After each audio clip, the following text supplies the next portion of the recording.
చదువుకోవలసిన కాలంలో చదువుకున్న పిల్లలు ఉంటారు. విశాఖపట్నంలో సుబ్బారావు గారు ఒక మెరైన్ ఇంజనీర్ ఉన్నాడు. ఆయన సముద్రంలో 8 నెలలు ఓడలో వెళ్ళిపోతాడు. ఆయనకు ఒక కొడుకు, ఒక కూతురు. నేను ఒకసారి విశాఖపట్నంలో ఉపన్యాసాలు చెప్పడానికి వెళ్ళి ఏదో పెద్దగా ఎక్కడ చూసినా అందరూ టీవీలు చూస్తున్నారు. డ్రైవర్ని అడిగాను, ఏమిటా అందరూ అలా టీవీలు చూస్తున్నారు షాపుల ముందు నిలబడని. ఏదో చాలా ముఖ్యమైన క్రికెట్ మ్యాచ్ అవుతోందండి అన్నాడు.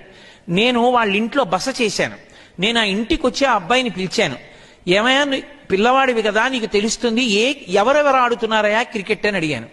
అతను అన్నాడు, నాకు తెలియదండి అన్నాడు. ఎందుకు తెలియదు అని అడిగాను. నేను చూడనండి టీవీ అన్నాడు. ఎందుకు చూడవు అని అడిగాను. అంటే పూర్వం చూసేవాడినండి, మా నాన్నగారు సముద్రంలో 8 నెలల పాటు కష్టపడి ప్రయాణం చేస్తారు. మా నాన్నగారు వెళ్ళినప్పుడు కాయగూరలు, పళ్ళు అన్నీ కూడా పెద్ద బాక్స్ లో పెట్టి పెడతాయి షిప్ లో. అకస్మాత్తుగా షిప్ లో ఎవరైనా చచ్చిపోతే అదే బాక్స్ లో మళ్ళీ పడుకోబెడతారు. ఆ శవంతో పాటే ఉన్న కూరల్ని కడిగి వండుతారు. మా నాన్నగారు మా కోసమని ఆ కూరలు తింటారు. కావలసినట్టు వండి పెట్టేవాడు ఉండడండి.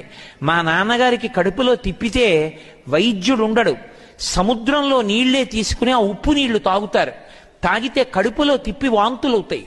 అలాగే కడుపు శుభ్రం చేసుకుంటారు. ఇంటికి దూరంగా ఎప్పుడో శాటిలైట్ ఫోన్ దొరికితే ఓడలో వెడుతూ సముద్ర మధ్యంలోంచి మాట్లాడుతుంటారు. మా నాన్నగారు ఇంత త్యాగం చేసి డబ్బు సంపాదిస్తున్నది మా కోసం. అటువంటి మా నాన్నగారు నన్ను ఒకటి అడిగారు, ఒరే నువ్వు ఐఐటిలో చదువుతుండగా నాకు చూడాలనుందరా అని అడిగారు. అంత కష్టపడిన మా నాన్నగారు సంతోషించేటట్టు నేను ఐఐటిలో సీట్ రావాలని, ఆ సీట్ వచ్చే వరకు టీవీ చూడనని శపథం చేశానండి, అందుకు టీవీ చూడనన్నాడు. నేను 2 సంవత్సరాలు ఇంటర్మీడియట్ అయిపోయిన తర్వాత కనుక్కున్నా నా అబ్బాయికి ఏమైంది అని. వాడికి ఐఐటిలో సీట్ రాలేదు. ఆర్ఈసి ట్రిచీలో సీట్ వచ్చింది. ఆర్ఈసి ట్రిచీ అంటే సామాన్యమైంది కాదు. ఆ కుర్రవాడు నా దగ్గరికి వచ్చి నమస్కారం పెట్టాడు.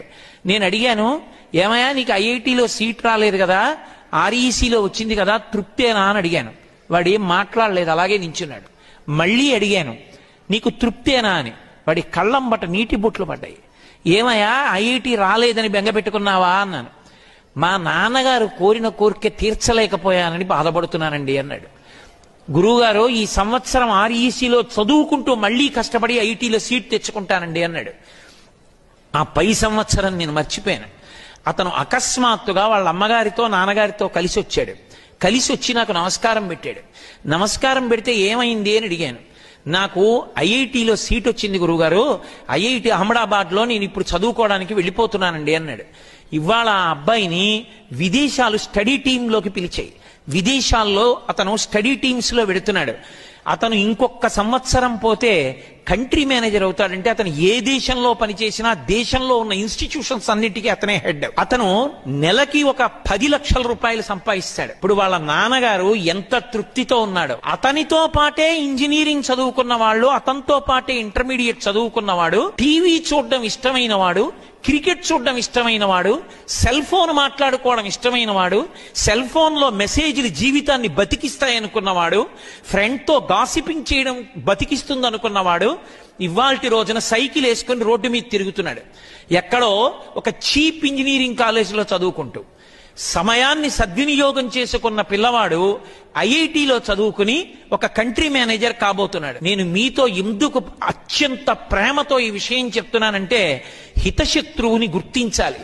అప్పటికి సంతోషాన్ని ఇస్తుంది, కానీ అది ఎంత ప్రమాదాన్ని తెస్తుందో జ్ఞాపకం ఉంచుకొని దానికి దూరంగా మనంత మనం నియంత్రించుకోకపోతే జీవితంలో వృద్ధిలోకి రావడం సాధ్యం కాదు.